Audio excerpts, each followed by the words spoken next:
भारतीय कप्तान को छोड़कर सभी बैटरों ने वो करना चाहा जो शायद कर सकते थे, लेकिन टीम इंडिया के बल्लेबाजों ने सेंचुरी की तरफ से तो नहीं बढ़े, लेकिन जिस तरह से अर्धशतक तो पूरा कर लिया। हाँ, जिस तरह से टीम इंडिया के लिए करुण नायर को चौथे टेस्ट मैच में उन्हें नहीं खिलाया गया, उनकी जगह पर साई सुदर्शन को टीम में शामिल किया गया, लेकिन साई सुदर्शन ने जिस तरह से सूझबूझ भरी पारी खेली, उसके बावजूद आज वह सेंचुरी नहीं लगा पाए।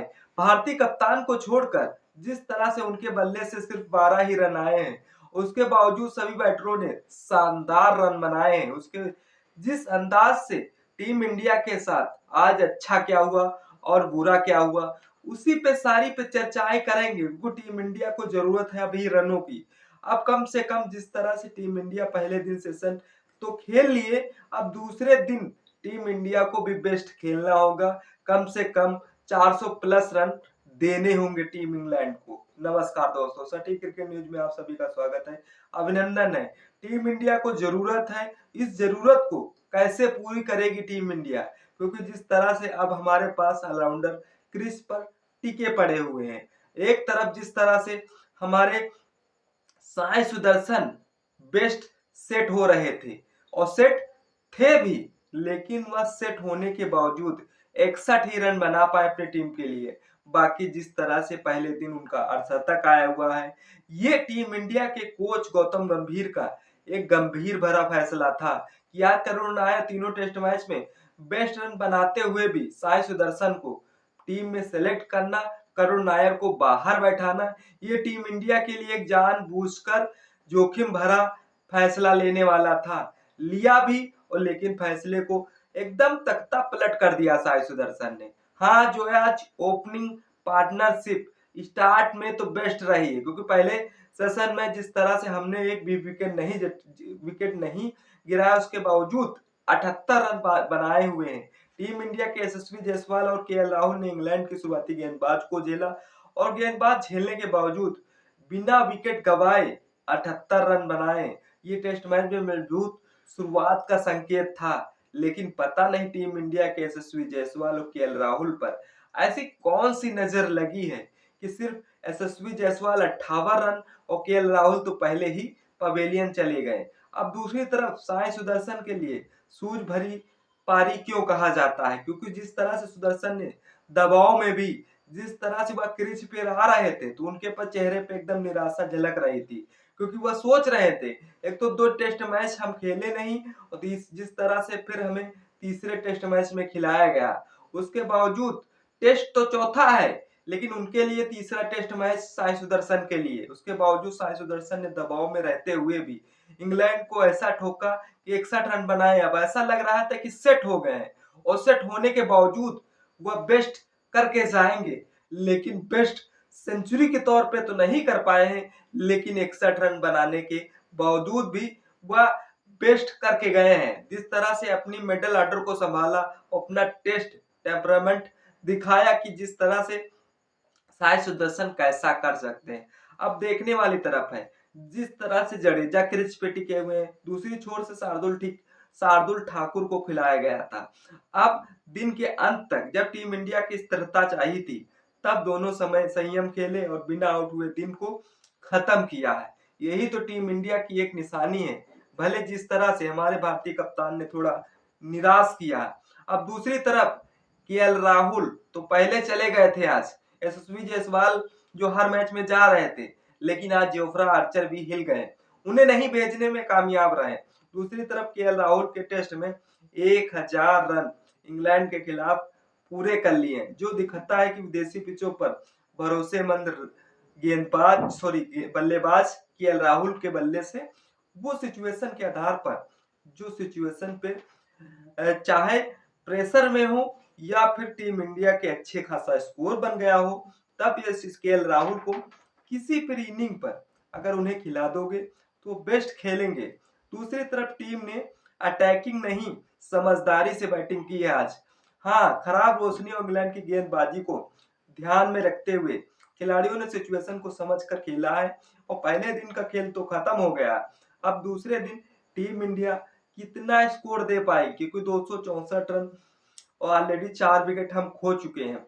अब जो बच्चे 6 विकेट टीम इंडिया कैसे कैसे गंवाएगी, क्योंकि जिस अंदाज पे रविंद्र जडेजा टिके हुए हैं, इंग्लैंड वालों को रविंद्र जडेजा कैसे भूनते हैं या कैसे ठोकते हैं ये उन्हें अच्छी तरीके से मालूम है। क्योंकि रविंद्र जडेजा तीनों टेस्ट मैच में बेस्ट रन बनाए, अब चौथे टेस्ट मैच में बेस्ट करना होगा, तभी टीम इंडिया को मजबूत स्कोर दे पाएगी। अब दूसरी छोर से शार्दुल ठाकुर उनका साथ देते हुए नजर आ रहे हैं।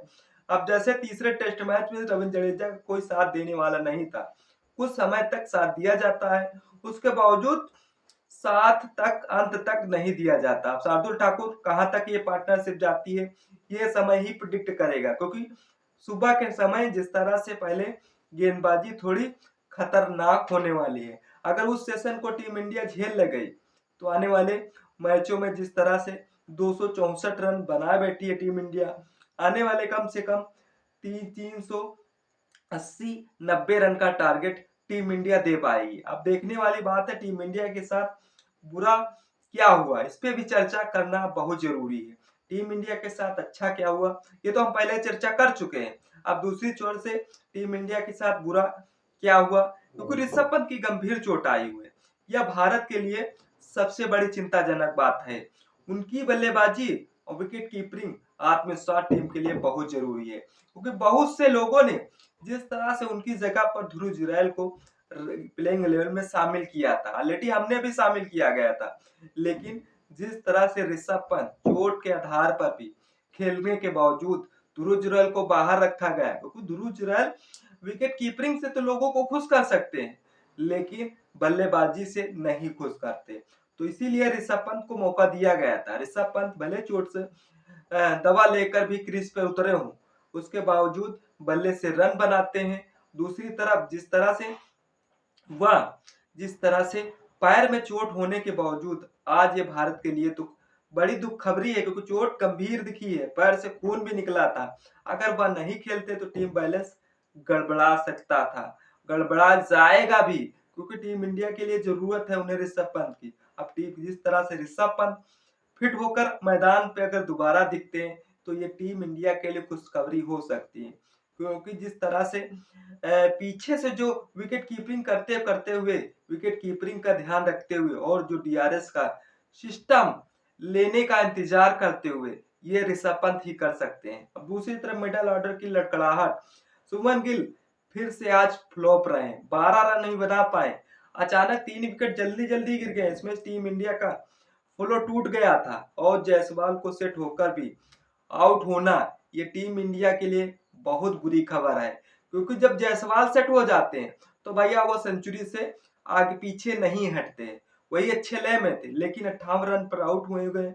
बड़ा स्कोर बनाने का मौका आज यशस्वी जायसवाल ने गवा दिया है, क्योंकि जोफ्रा आर्चर के बहुत गेंदबाजी कराई गई जायसवाल को आउट करने के लिए, लेकिन जायसवाल डटे रहे, खड़े रहे आखिरी तक, फिर भी जिस तरह से जायसवाल बड़ी पारी खेलने में नाकाम रहे। 58 रन कम थोड़ी होते हैं, क्योंकि टीम इंडिया जब बुरी सिचुएशन से गुजर रही हो तब यशस्वी जायसवाल के बल्ले से 58 रन आ जाए, यह टीम इंडिया के लिए बहुत ही अच्छा स्कोर हो सकता है। दूसरी तरफ इंग्लैंड की वापसी का मौका मिल गया है, अगर भारत को पहले दिन 300 प्लस स्कोर बनाती और 3 से कम विकेट गंवाता तो दबाव और होता इंग्लैंड पर। जिस तरह से मिडिल ऑर्डर के विकेट से थोड़ा मोमेंट मिला है, अब टीम इंडिया को कुल मिलाकर जिस तरह से भारत का पहला दिन 60% भारत के पक्ष में रहा, 40% चिंताजनक भारत के जिस तरह से खिलाफ रहा, उसके बावजूद अगर ऋषभ पंत ठीक हुए तो टीम इंडिया को बड़ा झटका लगा, सॉरी नहीं ठीक होते तो टीम इंडिया के लिए बड़ा झटका लग सकता है। उसके बावजूद डे 2 में रविंद्र जडेजा और शार्दुल ठाकुर की पारी बहुत अहम होगी और भारत को 375-380 रन का टारगेट दबाव बनाना होगा, तभी इंग्लैंड की टीम हमसे भिड़ पाएगी। उसके बावजूद इंग्लैंड की टीम को अच्छा तजुर्बा है, क्योंकि जिस तरह से आज भारतीय बैटर सेट होकर भी बड़ा स्कोर न बनाना ये टीम इंडिया के लिए बहुत बुरी खबर हो सकती है। अब देखना यह होगा कि भारतीय बल्लेबाज, भारतीय जिस तरह से गेंदबाज उन्हें किस अंदाज पर कैसा विकेट चटकाने में सक्षम रहता है, क्योंकि जिस तरह से भारतीय कप्तान पे ऑलरेडी नजर लगी हुई है, वह खुद कहते हैं हम शारीरिक से थके हुए नहीं हैं, मानसिक से जितना थके हुए हैं। तो कहीं पर गड़बड़ी हो रही है टीम इंडिया से, क्योंकि टीम इंडिया ऑलरेडी बेस्ट करना चाहती है, फिर भी बेस्ट नहीं कर पा रही है। आपको क्या लगता है? पहले दिन का खेल खत्म हो चुका है। टीम इंडिया जिस अंदाज में खेलना था उस अंदाज में खेली भी। टॉस भले टीम इंडिया नहीं जीत पा रही है, क्योंकि टीम इंडिया ऐसा मानो पहले ही प्रेडिक्ट कर लेती है कि भाई इस पिच पर कैसा खेलने वाले हैं, किस तरह से खेलने वाले हैं। अब टीम इंडिया कैसा करेगी दूसरे दिन, क्योंकि दूसरे दिन हमारे लिए बहुत बेस्ट होने वाला है। आपको क्या लगता है? टीम इंडिया कम से कम कितने रन बनाने चाहिए? कमेंट सेक्शन खुला है, कमेंट जरूर करिएगा। वीडियो को अच्छी लगी तो लाइक शेयर कमेंट करना ना भूलें।